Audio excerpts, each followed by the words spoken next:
생명의 생가 이용훈 목사입니다. 주 안에서 평안하신지요? 복된 하루 되시기를 바랍니다. 오늘은 2월 16일 목요일이죠.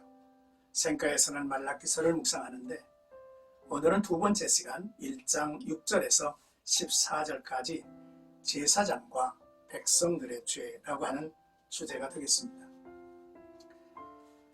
하나님께서는 하나님을 공경하지 않는 예배를 받지 아니하시죠. 예배는 하나님 앞에 신령과 진정으로 드려야 할 일이죠. 먼저 6절에서 8절까지는 나를 공경함이 어디 있느냐라고 하셨습니다. 제사장들은 하나님을 아버지, 주인이라고 부르면서 부정한 제물을 제단에 드림으로 하나님의 이름을 멸시했습니다. 모세 율법에서 흠 있는 제물을 바치는 것이 금지되었죠. 그러나 제사장들은 눈멀고 병든 제물을 바쳤습니다. 그러면서 그들은 우리가 어떻게 주의 이름을 멸시하였나이까? 우리가 어떻게 주를 더럽게 하였나이까? 라고 반문했습니다. 말라기 선지자는 하나님을 섬기는 일을 경히 여기는 제사장들의 마음 자세를 질타하죠. 여호와의 식탁은 경멸히 여길 것이라 라고 하는 이 내용은 제사 업무에 임하는 제사장들의 불성실한 태도를 보여줍니다. 말라기는 저들의 잘못을 깨우치기 위해서 비교 방법을 사용합니다. 당시 페르시아 왕이 임명한 유다 총독에게도 가져다 줄 수 없는 흠 있는 제물을 어떻게 하나님께 드리느냐는 것입니다. 튀르키예에 발생한 대지진은 100년 만에 큰 재앙이라고 하죠. 지구촌 많은 나라에서 구조대를 파견하고 구호물품을 모아 보내는 일을 시작했습니다. 이곳에 보내는 구호물품도 아무리 좋은 것이라고 해도 쓰던 것은 보내지 않는다고 합니다. 우리의 예배 생활을 점검해 보아야 하죠. 하나님께 드리는 것이 최고, 최선의 것을 드리고 있느냐라고 하는 질문입니다. 고인이 되신 저의 어머님의 이야기죠. 우리 가정은 6.25 전쟁으로 녹록하던 삶이 몰락했습니다.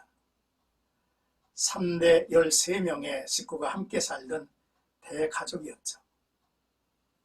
전쟁 후에 지독한 가난, 굶주림을 극복해 가야 했습니다. 우리 가족은 어머니의 신앙과 희생이 아니었으면 파멸했을 것입니다. 그의 신앙은 뜨거웠고 기도와 전도의 사람으로 일평생을 사셨습니다. 어머니는 자녀들 가운데 주의 종으로 드려야겠다는 소원을 했죠. 7명의 자녀를 보면서 첫째는 가정을 일으켜야 하니 안 되겠고, 둘째는 이래서 안 되겠고, 이런저런 이유가 하나하나에 다 붙어 있었죠. 그러나 결국 두 아들과 딸 하나가 주의 종이 되었습니다. 훗날 어머니는 하나님은 내가 안 되겠다고 한 자녀들을 주의 종이 되게 하셨다고 간증을 하셨습니다.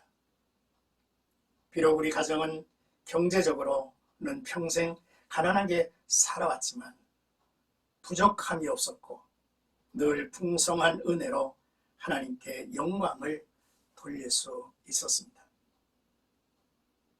하나님 앞에 우리의 모든 것들을 온전히 다 드리고 사는 삶이 아름답습니다. 이제 9절에서 11절까지는 내 이름이 크게 될 것이라 라는 말씀인데요. 흠 있는 제사를 드리면서 하나님의 은혜 받기를 바라는 것은 어불성설입니다. 하나님의 은혜는 온전한 예배를 통해서 임하죠. 당시 하나님의 심정은 차라리 성전 문을 닫는 것이었습니다. 하나님께서는 형식적이고 습관적인 종교를 참을 수 없었기 때문입니다. 여기서 키워드는 이름입니다. 이름에는 인격과 존재가 내재되어 있죠. 하나님의 이름을 높이고 경외하는 예배가 하나님을 기쁘시게 할 수 있습니다. 비록 당시 제사장들이 하나님의 이름을 멸시하였지만 이후 참된 예배가 유다 지경을 넘어 온 세상에 퍼질 것이라고 하나님은 말씀하십니다. 이러한 예언은 그리스도의 오심으로 성취가 되었죠. 저는 목회를 45년 했고 원로 목사로 은퇴했습니다. 45년의 세월은 모두가 은혜였죠. 은퇴 후에 어렵고 당황스럽게 했던 것이 하나 있었는데 바로 예배 생활이었습니다. 목사는 강단에서 집례자로 예배하죠. 그런데 한순간 예배에 참여자가 되었습니다. 익숙해지는 데 많은 시간이 필요했죠. 여러 생각을 했습니다. 신령과 진정으로 드리는 예배는 무엇을 말하는 것일까? 나는 그런 예배자인가? 내가 온전히 드려진 제물임을 확인해야 했습니다. 하나님의 은혜는 온전한 예배를 통해서 임한다는 사실을 알고 있기 때문이죠. 이제 12절에서 14절까지는 이 일이 얼마나 번거로운가 라고 하는 내용인데요. 제사장들은 부정한 제물과 음식을 드리는 것이 제단을 더럽힌다는 사실을 알고 있었죠. 그러면서도 그들은 정결하게 하려는 시도를 하지 않았습니다. 번거롭기 때문이었습니다. 제사장들은 하나님을 바르게 섬기는 것을 무거운 짐으로 여겼죠. 그들은 하나님과의 인격적인 관계 형성 없이 종교인 행세를 했습니다. 이 문맥의 키워드는 소교입니다. 그들은 하나님께 드릴 온전한 제물을 가지고 있었습니다. 하지만 그들은 온전한 봉헌물을 숨기고 부정한 봉헌물을 가져왔습니다. 이런 속임수는 어리석은 인간들에게나 통하죠. 하늘에 계신 큰 임금이신 하나님을 속일 수는 없는 일입니다. 제사장들은 성물을 깨끗하게 구별해서 하나님 앞에 드려야 했습니다. 그리고 저들은 반복해서 하나님 앞에 제사하는 일을 성실히 실천해 가야만 했습니다. 그러나 하나님의 존재 의식이 분명하지 못한 이 제사장들은 그 모든 것들이 번거롭게만 생각이 된 것이죠.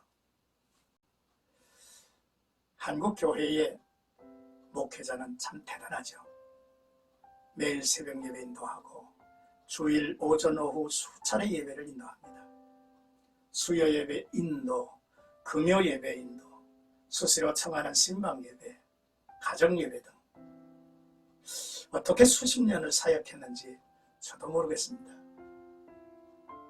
신약 시대의 예배는 우리 자신이 사한 제물이 되는 것인데 그 모든 예배에 내가 진정한 제물이 되었는가?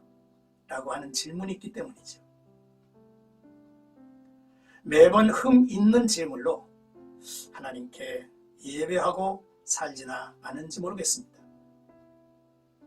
얼마나 번거로운 거라고 했던 제사장의 말이 내 말이 아니었나를 돌아봅니다.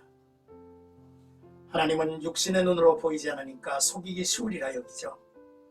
그래서 사람의 시선에 따라 적당히 맞춰 살 수 있습니다.